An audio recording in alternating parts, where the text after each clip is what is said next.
Meanwhile, China's Foreign Minister Wang Yi is calling for a ceasefire in the Israeli-Hamas war. He is meeting with his Russian counterpart in Beijing.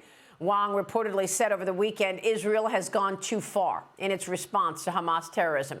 Secretary of State Anthony Blinken, meanwhile, urging China to use its influence in the Middle East to prevent a broader conflict. Joining me right now, live from Yokosuka, Japan, the Gatestone Institute senior fellow and author of The Coming Collapse of China and China is Going to War, Gordon Chang, is with us once again, this time from Japan.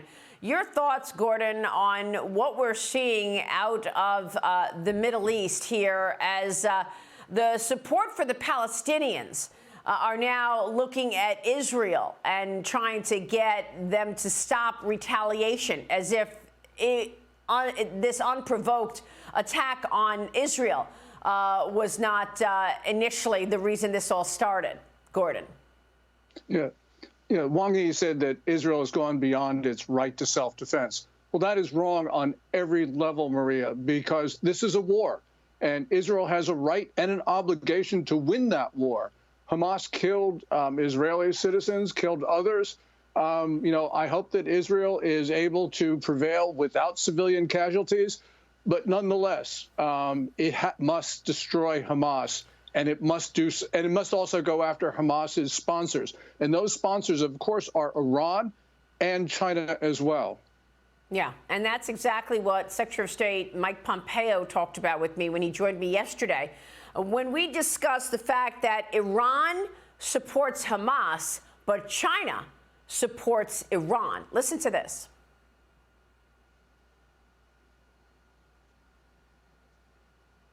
Does China support Iran? Oh, of course. I mean, China supports Putin. They both support Iran and the Ayatollah.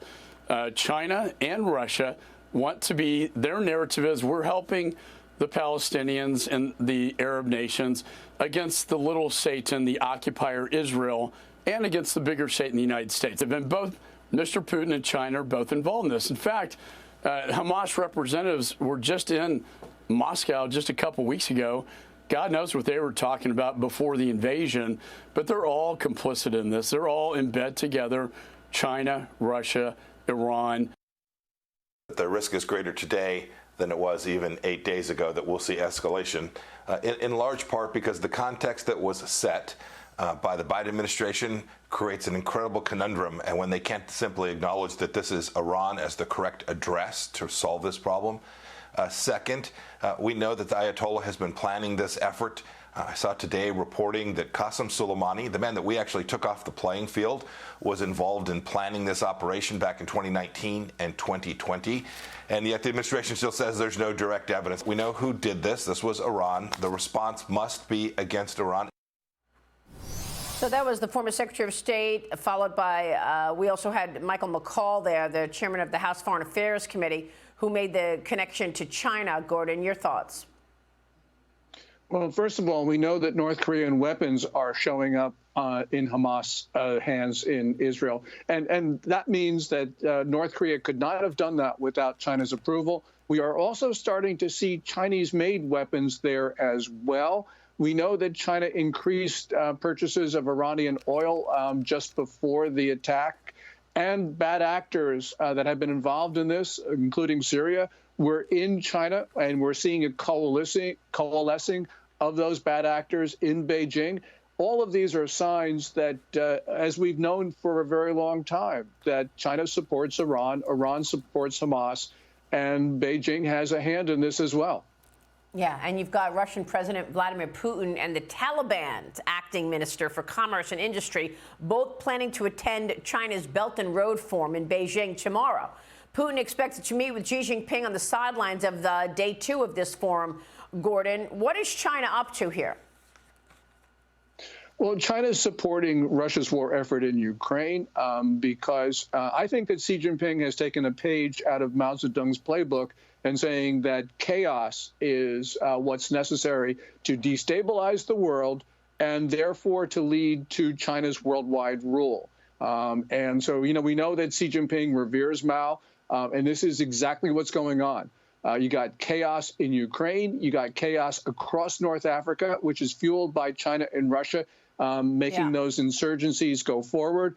And then, of course, Israel. So this is essentially, again, China destabilizing the world.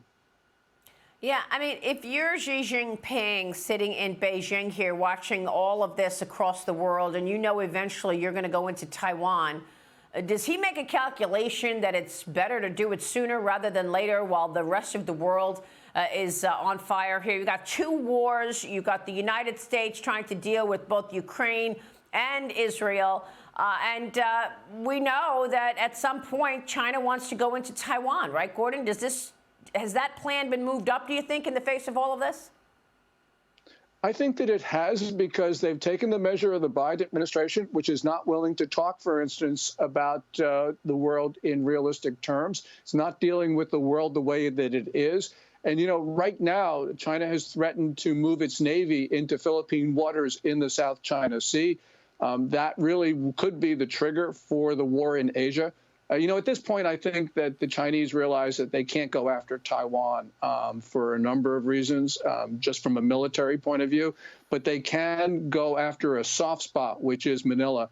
And they're doing this both at Second Thomas Shoal and at Scarborough Shoal, where they're engaged in very belligerent activities, the type of activities that could lead to war. And I think that they're trying to intimidate the Biden administration not to honor our mutual defense treaty with the Philippines. So you don't think it goes into Taiwan sooner? You're talking about Manila. Yes, it could be anywhere, Maria. It could be the Senkaku Islands of Japan. It could be another incursion into Indian-controlled territory in Ladakh and Arunachal Pradesh.